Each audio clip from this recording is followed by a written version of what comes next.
Good morning mga ka-farmers. Welcome po ulit dito sa ating channel.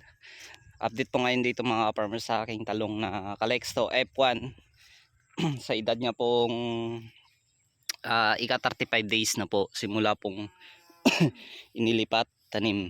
So matangkad na po siya mga ka-farmers at parami na rin po yung kanyang mga bulaklak. So nagkakaroon na po siya ng bunga. So ayan, makapansin natin mga ka-farmers.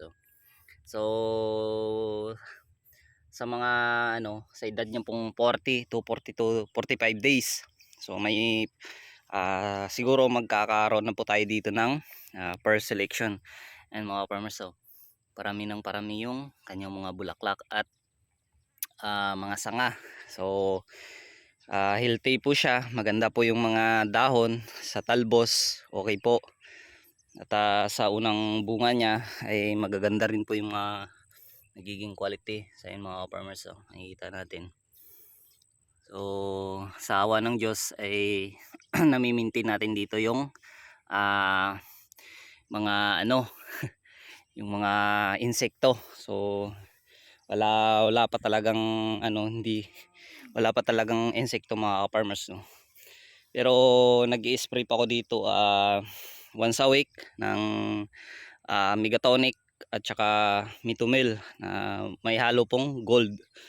So patay na rin po yung mga damo mga ka-farmers, pero sa gilid po ng plastic mulch ay buhay pa po yung damo dahil medyo yung pag-spray ko po ng herbicide ay medyo nilayo-layo ko lang konti dahil mababa pa to kasi dati mga ka-farmers na nag-spray ako ng herbicide.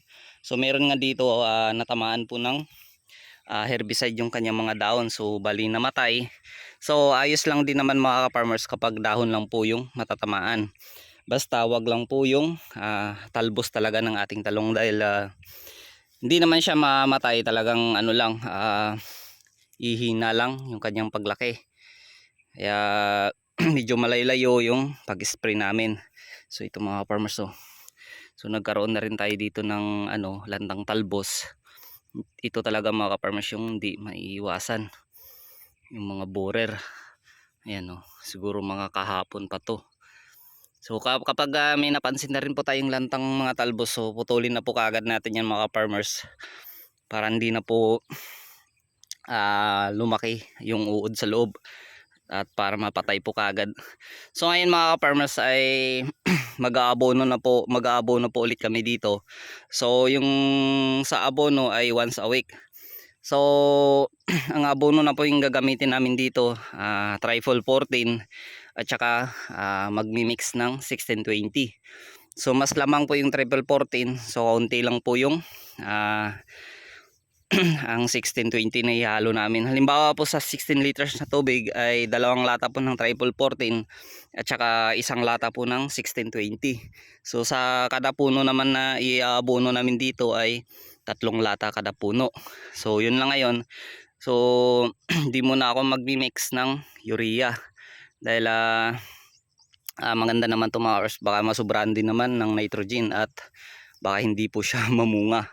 So kaya 1620 na lang muna.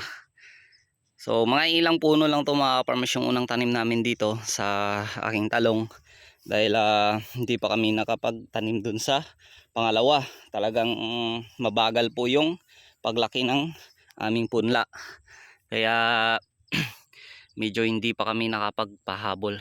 So bali mag-aabono na lang po muna kami dito mga farmers dahil talagang araw na. So masakit na po yung sikat ng araw. So ayan, maraming salamat po sa lahat-lahat. God bless po at saka happy farming.